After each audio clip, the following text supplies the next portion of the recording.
when African leaders gathered for their annual summit.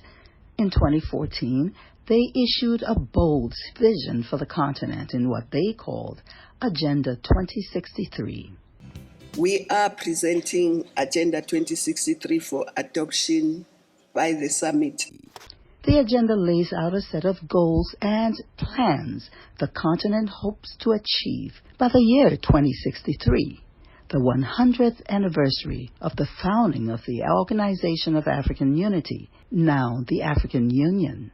It's a robust framework for all the African nations to come together, to work together to build a prosperous and united Africa based upon our shared values. Critical to achieving the overarching goals of Agenda 2063 is the development and empowerment of Africa's human resources, particularly its women. Ultimately, Africa's prosperity depends on Africa's greatest resource, its people. I think there's an increasing recognition that if countries are going to reach their full economic potential, then they have to invest in women. The Beijing Declaration and Platform for Action gave the world a powerful statement of principle. Women's rights are human rights. This is not just human rights, but also common sense.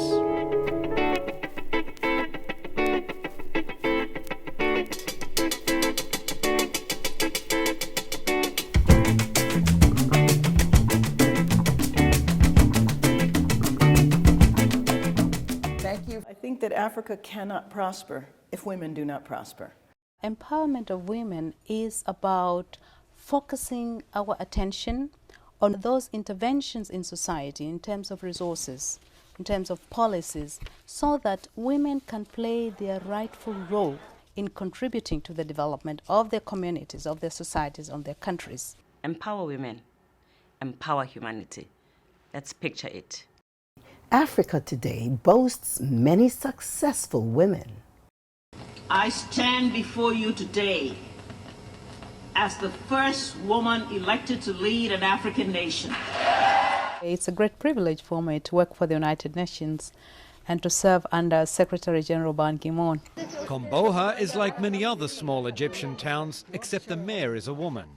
Eve Habil was appointed by the central government, but is following in the footsteps of her father and her grandfather. I would like to say, Grandpa, I am a woman and I am mayor of this village. I went to the parliament through the national list, which is the quota for women. I like to brag sometime and say that we have more women in parliament than most of developed countries, including the United States. As much as they are accomplished, they know from personal experience the difficulties of life for the typical African woman.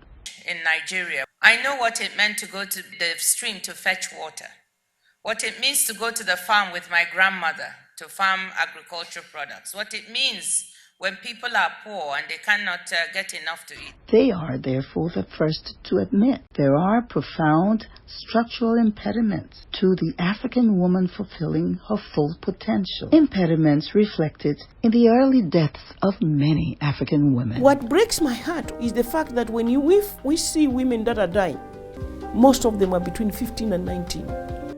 It is precisely for these reasons that the African Union declared 2015 the year of the empowerment of African women. 2015 is the African Year of Empowerment of Women, with the intention to make progress in a number of challenges facing women. The African woman empowerment rests on a simple premise. As primary caregivers, particularly for young children, women are pivotal and key players in society. In many parts of the world where you have a woman in a bad position, the child is bound to be there. The African Women Initiative thus reflects the realization that when we help one woman, we help scores and scores of people. Given the division of labor that exists in many societies, where you have a woman empowered, then you have the opportunity of also empowering communities. True empowerment of African women requires providing them access to education. My wish is to finish college. This is the dream of the African girl. Clearly, education is tied to economic prosperity. Keeping a girl in school 4 more years is not just about her future, it's about her health.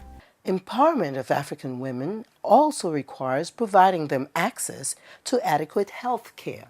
There has been a decline in child mortality and maternal mortality because of good policies.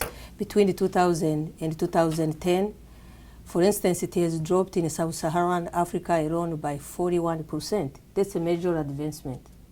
But we still have a long way to go. Some of the challenges are early marriage, which then leads to early pregnancy, which also contributes to the maternal death rate. Because if you are having babies too young, your body's not ready for it, you can wind up dying in labor or during pregnancy. One key way to help women fight poverty and ensure they have equal access to opportunities as men is to help them in the areas of agriculture, particularly so that women are already the main players in farming in Africa. The next 10 years, no woman should be using a hoe, so that after 10 years we can indeed put it in the museum. And I take seriously her charge to mechanize African agriculture so that African women can, as she said, retire to the museum the handheld hoe. We all know that in many African countries, women are the hub of agriculture. Women are the hub of a lot of the economy. Empowering women in the agricultural sector is part of a broader plan to give women a leg up economically. And when we talk about our economy of subsistence, it relies on women. They tend to their families, they feed the extended families, but they stay within those kind of traditional ways of producing that are not sustainable unless we give them a boost, credit. In addition to the economic empowerment of women, the full emancipation and empowerment of the African woman requires that she be a full participant in national policy decision-making and at the very highest levels. AU has driven the 30% quota of women representation, but at this point we still have just 10 countries that are at that particular level. But there is an increasing recognition that setting aside parliamentary seats for women is not enough. Women need training in how to be candidates. Our embassy in Mauritius offered to train women to be effective at campaigning so that they could compete and win elections. Following the training, the number of elected women quadrupled. The small gains women have made politically have already begun to change perceptions in certain countries about the traditional roles of women and men. My Minister of Gender and Development likes to tell the story of a kindergarten child who was recently asked what he wanted to be when he grew up. And she urged him to aim for the highest that he could think of. He responded, "I want to be the vice president."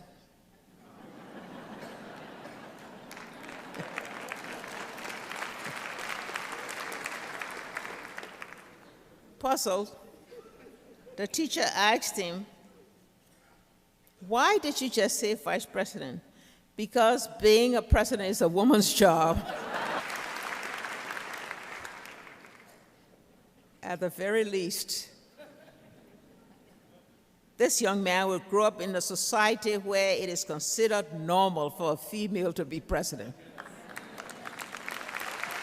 Despite the gains, it is clear that fully empowering the African woman economically and politically would require far-reaching legal reform to knock down the cultural, traditional, and structural barriers that have held back women's progress across the continent, literally for centuries.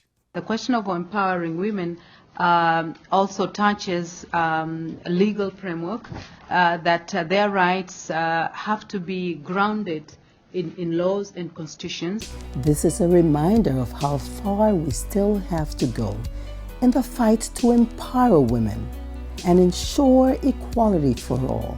However, there is an increasing awareness that with a proper emphasis on empowerment, women can look confidently to a future of full equality. I see Africa with full gender equality.